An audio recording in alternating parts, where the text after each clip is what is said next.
Guys, आप सबका हमारे YouTube चैनल गुरुमंत्र शिक्षा के ग्रंथ में बहुत बहुत स्वागत है। कैसे हैं आप लोग और आप लोगों की प्रिपरेशंस कैसी चल रही है? आई होप आप लोग अपनी गेट के लिए बहुत अच्छी तरह से प्रिपेयर कर रहे हैं, बिकॉज ये बहुत डेडिकेटेड जॉब है। जी हाँ, पढ़ाई करना एक डेडिकेटेड जॉब ही है। आपको 100% अपना डेडिकेशन देना ही पड़ेगा इफ यू वांट 100% रिजल्ट्स। अगर आप चाहते हैं आपको अच्छे रिजल्ट्स मिले तो उसके हिसाब से डेडिकेशन देना पड़ेगा। शायद आपको अभी लगता है कि यार कितना पढ़ना पड़ता है, कितना बोरिंग है, या फिर मतलब आपको उतना मूड पढ़ाई तो उतना मूड कभी कभी होता नहीं है। कभी कभी हम लोग लो फील करते हैं, तभी पढ़ाई नहीं करना चाहिए। मतलब ऐसा चाहते हैं हम कि हमें पढ़ाई नहीं करना चाहिए, ऐसे करके हम सोचते हैं। बट अगर आप लोग डेडिकेटेड हो तो मूड कुछ भी हो, अच्छा मूड हो, बुरा मूड हो, कुछ भी हो, आप डेफिनेटली पढ़ोगे। ठीक है, एक बार पढ़ाई करना शुरू कर दोगे तो मूड वूड का कुछ भी नहीं दिखेगा। आप सिर्फ अच्छी तरह से पढ़ाई करोगे, क्योंकि मैं चाहती हूँ आप इतना डेडिकेशन दिखाए। शायद अभी आपको बहुत पेनफुल लगे, ये जो पाथ है ना, ये थोड़ा सा पेनफुल लगे, बट अगर आप इसको भी पार कर लोगे ना, एक पढ़ाई मतलब नई चीज सीखना, ठीक है, नई चीज सीखना, कुछ चेंज हो रहा है, ये सब थोड़ा सा डिफिकल्ट हो सकता है, बट अगर आप इस डिफिकल्टी को पार कर दोगे तो आपके लिए ब्यूटीफुल सा फ्यूचर आपके लिए वेटिंग कर रहा है। आपके लिए बहुत अच्छा फ्यूचर वेट कर रहा है। आप पीएचडी करना चाहते हैं, डेफिनेटली कर सकते हैं। एमटेक करना चाहते हैं, पीएसयूज में एंटर करना चाहते हैं, या फिर किसी फॉरेन यूनिवर्सिटी में एजुकेशन करना चाहते हैं, सब कुछ हो सकता है। सब कुछ हो सकता है। क्या करना है आपको? मूड जो भी हो, कोई फर्क नहीं पड़ता। बस आप ये सोच लीजिए कि कुछ भी मूड हो, कोई फर्क नहीं पड़ता। रोज 1 घंटा या फिर आधा घंटा, जितना भी टाइमिंग आपने गेट प्रिपरेशन के लिए रखा है, उस टाइम में पढ़ना है तो फिर पढ़ना ही है। इतनी डेडिकेशन लाइए अपने अंदर। पढ़ना है तो फिर पढ़ना है और अच्छे मार्क्स लाके दिखाना है। ओके, बस यही माइंड में रखिएगा। हम डेडिकेटेड से काम करेंगे, ठीक है, क्योंकि हम इधर आपके लिए इतनी डेडिकेटेड से अच्छी क्वालिटी कंटेंट के साथ इसलिए आ रहे हैं क्योंकि आप लोग इस मौके को यूटिलाइज कर सके, इस कॉन्सेप्ट्स को अंडरस्टैंड कर सके और अपनी गेट एग्जामिनेशन में इस नॉलेज को अच्छी तरह से अप्लाई करके अच्छे मार्क्स ला सके, गुड रैंक्स, गुड स्कोर्स और अच्छे मार्क्स ला सके। बस यही हमारा गोल है ना? ये हमारा भी गोल है, आपका भी गोल है। तो गोल हम दोनों का सेम है। गोल तो हम लोगों का सेम ही है। क्या है हमारा गोल? गेट में अच्छे मार्क्स लाना। इसमें मैं आपकी मदद करूंगी, मदद कर रही हूं, और आप भी अपने लिए, खुद के लिए अपना मदद कर लीजिए। खुद के लिए मदद क्या है? अच्छी तरह से पढ़ाई करना, डेडिकेटेडली पढ़ाई करना, रेगुलरली रिवीजन और प्रैक्टिस करना, ताकि आप अपने मुकाम तक पहुंच सके। ठीक है, ओके, तो चलिए आज का क्लास शुरू करते हैं। आज है बेसिक कॉन्सेप्ट्स ऑफ इम्यूनोलॉजी। हम नए चैप्टर में एंट्री मारने वाले हैं इम्यूनोलॉजी में। Immunology itself is a very big subject. वो बहुत बड़ा सब्जेक्ट है, मगर आपके लिए एक छोटा सा चैप्टर बन के आया है। मैं आपके लिए सारे important concepts related to immunology पढ़ा दूंगी। Tension not, okay, worry not, अच्छी तरह से हम कर लेंगे। हमेशा हम कैसे शुरुआत करते हैं? बेसिक्स के साथ, बेसिक कॉन्सेप्ट्स के साथ हम शुरुआत करते हैं। स्टेप बाय स्टेप हम डेप्थ में कॉन्सेप्ट्स को पढ़ते हैं। तो चलिए आज बेसिक कॉन्सेप्ट्स ऑफ इम्यूनोलॉजी के बारे में पढ़ते हैं, ठीक है। और मैं हूं आपकी educator Saranya. Okay, so immunology is the study of ways in which the body defends itself from infectious agents. मतलब हमारी बॉडी खुद को प्रोटेक्ट करने के लिए infectious agents के साथ लड़ाई करती है, और इस स्टडी को कहते हैं हम immunology. The immune system protects us from the pathogen. Immune system हमें पैथोजन से प्रोटेक्ट करता है, और उसके पास एबिलिटी होती है कि वो अपने सेल्स को और फॉरेन सेल्स के बीच में फर्क कर सके. ठीक है, अपने सेल्स मतलब हमारे बॉडी के ओन सेल्स, और फॉरेन सेल्स मतलब it can be like bacteria, virus, fungi, कुछ भी, anything outside our body is foreign. Next is immune system. Immune system क्या होता है? वो सारी ऑर्गन्स, सेल्स जो कि हमारी बॉडी में प्रेजेंट है और इन्फेक्शंस के अगेंस्ट लड़ाई करते हैं, वो सारे के सारे सेल्स और ऑर्गन्स एक साथ मिलकर एक सिस्टम बनाते हैं, और उस सिस्टम को हम इम्यून सिस्टम करके कहते हैं. Okay, so immune system is the organs and the processes of the body that provide resistance to infection and toxins. So इसमें कौन से ऑर्गन्स इन्वॉल्व होते हैं? थाइमस होता है, बोन मैरो होता है, लिम्फ नोड्स हैं, स्प्लीन है, टॉन्सिल्स हैं, बहुत सारे ऑर्गन्स हैं, और बहुत सारे सेल्स भी इन्वॉल्व हो जाते हैं. और इसका मेन फंक्शन क्या है? टू डिस्टिंग्विश आवर टिश्यू, मतलब self cell, from the foreign tissue जो कि नॉन सेल्फ सेल है, और जो भी डेड सेल्स है, फॉल्टी सेल्स है, उन सबको भी रिकॉग्नाइज करके अपने रास्ते से हटा देते हैं. इम्यूनिटी का मतलब क्या है? इम्यूनिटी मतलब हमारी बॉडी की कैपेसिटी. ठीक है, हमारी बॉडी की कैपेसिटी किसके लिए? टू रिकॉग्नाइज, पहचाने उस फॉरेन पार्टिकल को, उस फॉरेन पार्टिकल को पहचान के रिजेक्ट कर दे बॉडी से, तो इस कैपेसिटी को हम इम्यूनिटी कहते हैं. और इम्यून रिस्पॉन्स क्या होता है?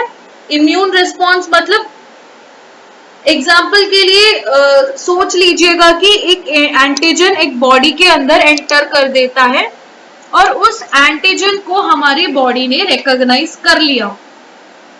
रिकॉग्नाइज करने के बाद उस एंटीजन के खिलाफ कोई रिस्पॉन्स दिखाना. ओके, उस एंटीजन के खिलाफ कोई रिस्पॉन्स दिखाना. क्या रिस्पॉन्स दिखाएगा हमारा बॉडी? उस एंटीजन को मार के हमारे बॉडी से बाहर निकाल देगा. तो इस रिस्पॉन्स को हम इम्यून रिस्पॉन्स करके कहते हैं. ये कुछ टर्म्स हैं जो कि आपको डेफिनेटली पता होना चाहिए. अगर नहीं पता है तो टेंशन नॉट, हम सब के सब क्लियर कर देंगे. सो पैथोजन, पैथोजन मतलब a disease causing organism like bacteria. फिर एंटीजन जो कि हमारे बॉडी में इम्यून रिस्पॉन्स को स्टिमुलेट कर सकता है. इन्यूट इम्यून सिस्टम बहुत नॉन स्पेसिफिक होता है. अडेप्टिव इम्यून सिस्टम एंटीजन के लिए बहुत स्पेसिफिक होता है. फिर आता है आपका एंटीबॉडी जो कि एंटीजन्स को स्पेसिफिकली टारगेट करके किल कर देता है. फिर बी सेल्स जो कि एंटीबॉडीज को प्रोड्यूस करते हैं.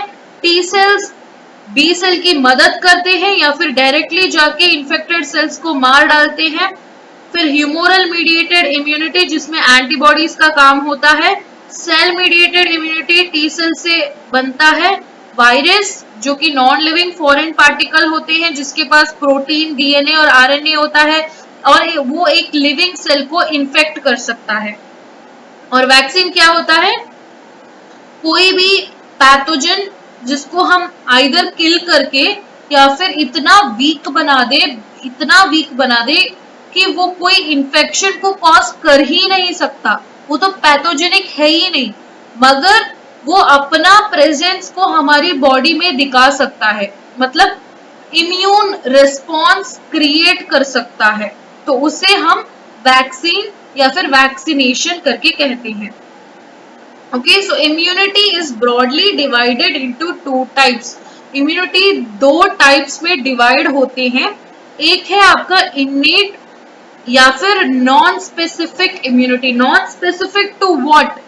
नॉन स्पेसिफिक टू पैथोजन, वो फर्क नहीं कर सकता कि ये कौन सा पैथोजन है या फिर वो कौन सा पैथोजन है। वो डायरेक्टली उसको सिर्फ इतना पता है कि कोई पैथोजन है, कोई फॉरेन सब्सटेंस है और मुझे उसको हटाना है। तो ये नॉन स्पेसिफिक होता है इनेट इम्यूनिटी। अडेप्टिव और एक्वायर्ड इम्यूनिटी बहुत स्पेसिफिक होता है, हर एक एंटीजन के लिए स्पेसिफिक होता है। सो इनेट इम्यूनिटी में क्या होता है, जो कि नॉन स्पेसिफिक है और हमारे बॉडी में ऑलरेडी प्रेजेंट होता है innate immunity, okay, already present होता है और वो इम्यूनिटी सारे ऑर्गेनिज्म, सारे माइक्रोब्स को हटा देता है और इसके लिए हमारे बॉडी में बहुत सारे बैरियर्स होते हैं। तो इनेट इम्यूनिटी में ही आता है फर्स्ट लाइन डिफेंस। तो पहला डिफेंस क्या है, स्किन होती है हमारी फर्स्ट लाइन डिफेंस। स्किन हमारे बॉडी में 15% of the adult body weight होता है, ठीक है। और स्किन क्या करता है, मैकेनिकल बैरियर की तरह काम करता है और माइक्रो ऑर्गेनिज्म की एंट्री को ब्लॉक कर देता है। स्किन की पीएच देखोगे तो एसिडिक पीएच होता है, 3 to 5 होता है, इसलिए माइक्रो ऑर्गेनिज्म हमारे स्किन में ग्रो नहीं कर सकते क्योंकि उसका पीएच एसिडिक पीएच है। हम जो स्वेट करते हैं ना, पसीना जो होता है ना, उसमें भी एंजाइम्स होते हैं लाइक लाइजोजाइम। ये जो एंजाइम होता है ना, ये बैक्टीरिया की सेल वॉल को डिस्ट्रॉय कर देता है। वैसे तो बैक्टीरिया मर ही जाएगा। सो सेकेंड लाइन डिफेंस, कभी कभी क्या होता है, micro organism first line defence को क्रॉस करके हमारे बॉडी के अंदर घुस जाता है, तब आता है सेकेंड लाइन डिफेंस, ठीक है। उस और माइक्रो ऑर्गेनिज्म को एलिमिनेट करने के लिए हमारी body non specifically mechanisms follow करती है, जैसे कि स्नीजिंग, छींक मारना, फिर secretion of the mucus, phagocytosis, macrophages और कॉम्प्लीमेंट सिस्टम, ये सब इन्वॉल्व होते हैं। फिर आता है आपका इन्फ्लेमेटरी रेस्पॉन्स। इन्फ्लेमेटरी रेस्पॉन्स में क्या होता है, सूजन हो जाती है, सूजन, रेडनेस, स्वेलिंग, ये सब होती है ना, और फीवर होता है। तो ये सब इनेट इम्यूनिटी का ही एक पार्ट है, सेकेंड लाइन ऑफ डिफेंस होता है। अभी हम देखेंगे दूसरी type of immunity, that is adaptive immunity. तो अडेप्टिव इम्यूनिटी होता क्या है, अगर कोई भी फॉरेन सब्सटेंस हमारी इनेट इम्यूनिटी को क्रॉस करके हमारे बॉडी में बहुत दिन तक जी रहा है, ओके, तो क्या कर रहा है पैथोजन, इनेट इम्यूनिटी को क्रॉस करके, मतलब उसको बाईपास करके हमारी बॉडी में अच्छी तरह से जी रहा है। तो ऐसे माइक्रो ऑर्गेनिज्म या फिर फॉरेन पार्टिकल हमारी अडेप्टिव इम्यून सिस्टम को स्टार्ट कर देंगे या फिर ट्रिगर कर देंगे, ठीक है। तो आप यहां देख सकते हैं, adaptive immunity is triggered when a pathogen evades मतलब इनेट इम्यून सिस्टम को बाईपास कर रहा है, ठीक है, फॉर लॉन्ग इनफ, बहुत देर तक उसने इनेट इम्यून सिस्टम को अपने को एलिमिनेट करने से दूर रखा। तो ऐसे चीजें या फिर पैथोजेंस, इसे हम एंटीजन कहते हैं, जो कि हमारी बॉडी में इम्यून रिस्पॉन्स को एलिसिट कर सकता है, ओके। तो अडेप्टिव इम्यूनिटी की भी टाइप्स है, naturally acquired and artificially acquired. Naturally acquired में एक्टिव एंड पैसिव होते हैं। एक्टिव मतलब जब हमारी बॉडी में कोई इंफेक्शन हो जाता है ना, तो वो है active. Antigen enter the body, उसके अगेंस्ट एंटीबॉडी प्रोड्यूस होती है और बी सेल, टी सेल वगैरह भी एक्टिव हो जाते हैं, ठीक है। यह है नेचुरली अक्वायर्ड एक्टिव। तो पैसिव क्या होता है, मदर से फीटस में एंटीबॉडीज का पास होना थ्रू प्लेसेंटा, या फिर मदर से बच्चे में थ्रू ब्रेस्ट फीडिंग, ओके। तो ये सब पैसिव इम्यूनिटी होती है, फ्रॉम मदर आता है। आर्टिफिशियल अक्वायर्ड में भी एक्टिव और पैसिव है। एक्टिव है आपका वैक्सीनेशन, जब आप एंटीजेंस को वैक्सीन के थ्रू अपनी बॉडी में इंजेक्ट कर लेते हो तो फिर एंटीबॉडीज प्रोड्यूस हो जाती है, आपकी सिस्टम एक्टिवेट हो जाती है। ओके, पैसिव मतलब already formed antibodies like monoclonal antibodies को आपकी बॉडी के अंदर इंजेक्ट कर देंगे, तो उसको कहते हैं passive. Okay, so the difference between innate and adaptive immunity आप यहां देख सकते हैं, कौन से सेल्स इन्नेट इम्यूनिटी और एडेप्टिव इम्यूनिटी में टेक पार्ट करते हैं। तो इन्नेट इम्यूनिटी में आपका mast cell, dendritic cell, macrophages, NK cells, complement system, basophils, eosinophils, neutrophils ये सब पार्ट करते हैं, और एडेप्टिव इम्यूनिटी में बी सेल्स और टी सेल्स ही पार्ट लेते हैं। तो immunity can be divided into adaptive immunity और innate immunity.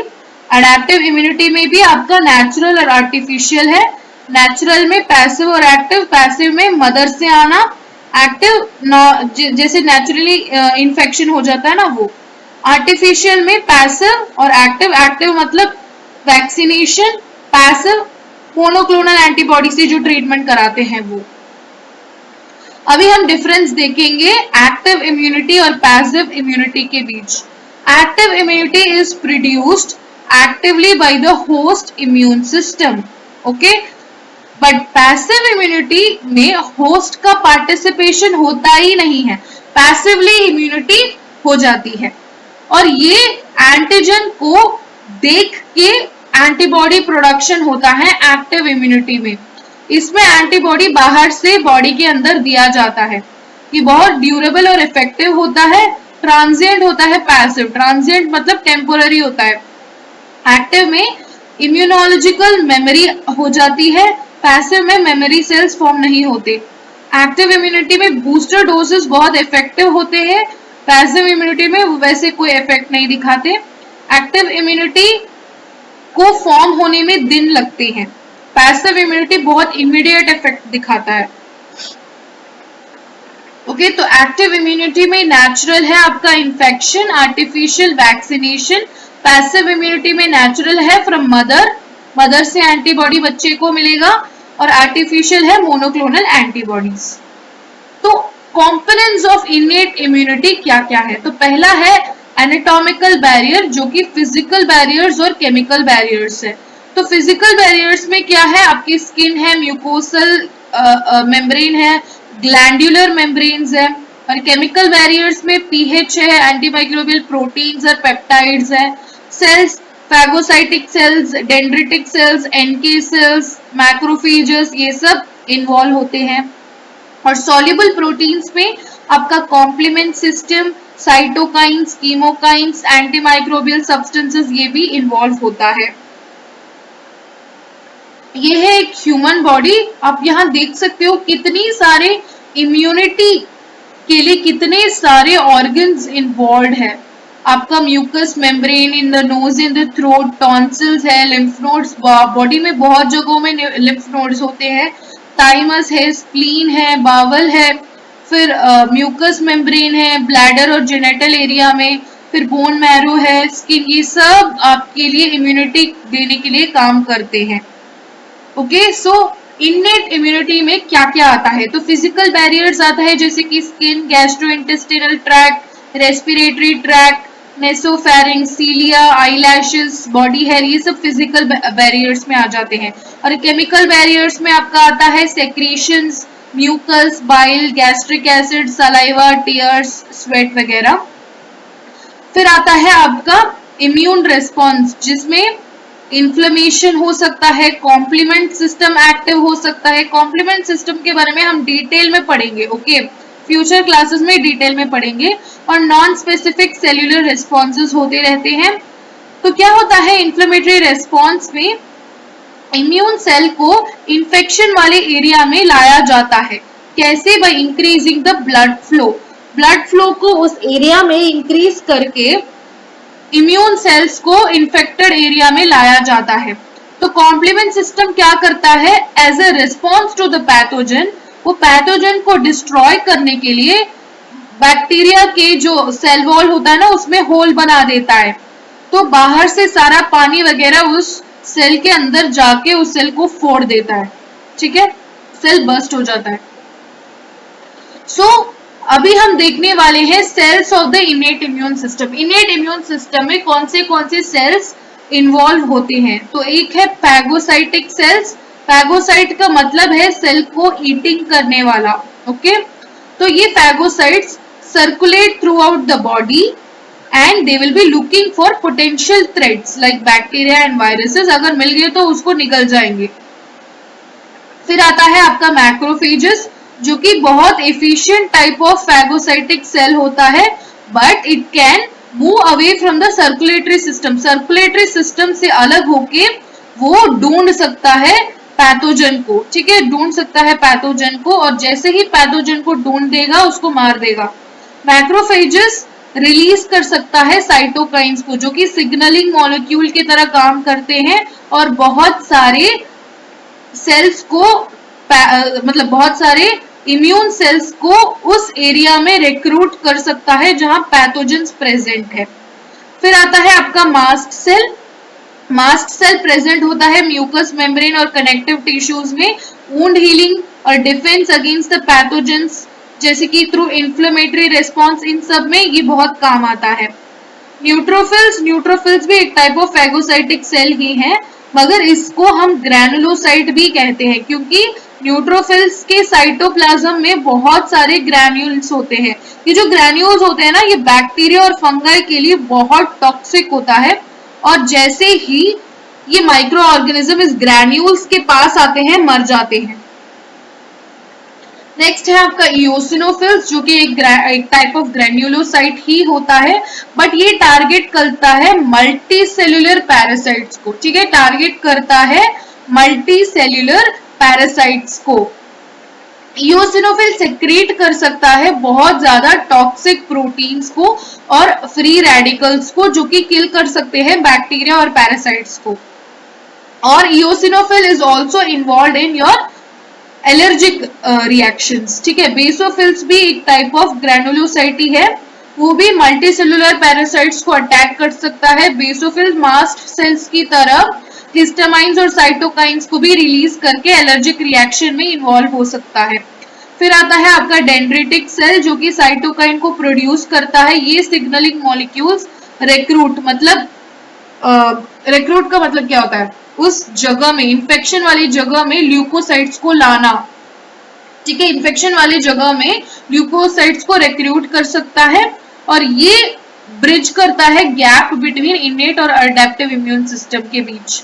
Natural killer cells effector cells होते हैं इनेट इम्यूनिटी की, जहां भी इन्फेक्टेड सेल्स को देखते हैं उसी जगह उसको मार डालते हैं। फिर होता है आपका ह्यूमोरल कॉम्पोनेंट्स, जैसे कि कॉम्प्लीमेंट सिस्टम। तो कॉम्प्लीमेंट सिस्टम में क्या होता है, बहुत सारे प्रोटीन्स होते हैं जो कि हमारे बॉडी को डिफेंड करते हैं माइक्रो ऑर्गेनिज्म के अगेंस्ट, और ये हमारे ब्लड और प्लाज्मा में सर्कुलेट होते रहते हैं।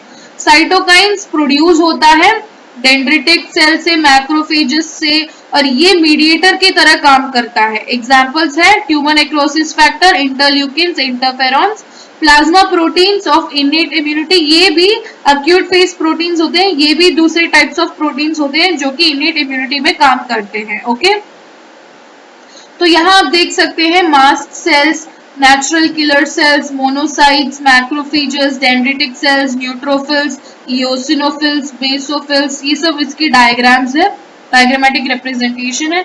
तो कॉम्प्लीमेंट प्रोटीन क्या करता है, ये है एक बैक्टीरियल सेल, उसके अंदर एक होल डाल देगा, ठीक है, एक होल बना देगा, तो जो भी बाहर फ्लूइड्स है ना, एक्स्ट्रा सेलुलर फ्लूइड, वो इसके अंदर जाके भर देंगे और ये बलून की तरह फूट जाएगा।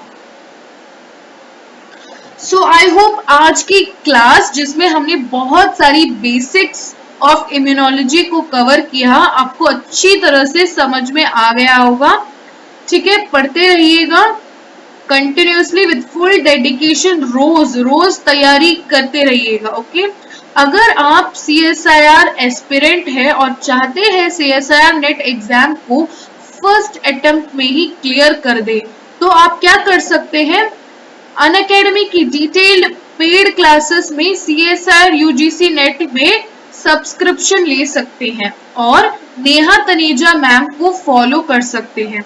मैम की फुल रिस्पॉन्सिबिलिटी लेती है कि बच्चे अच्छी तरह से पढ़ाई करें और अच्छे मार्क्स ला सके।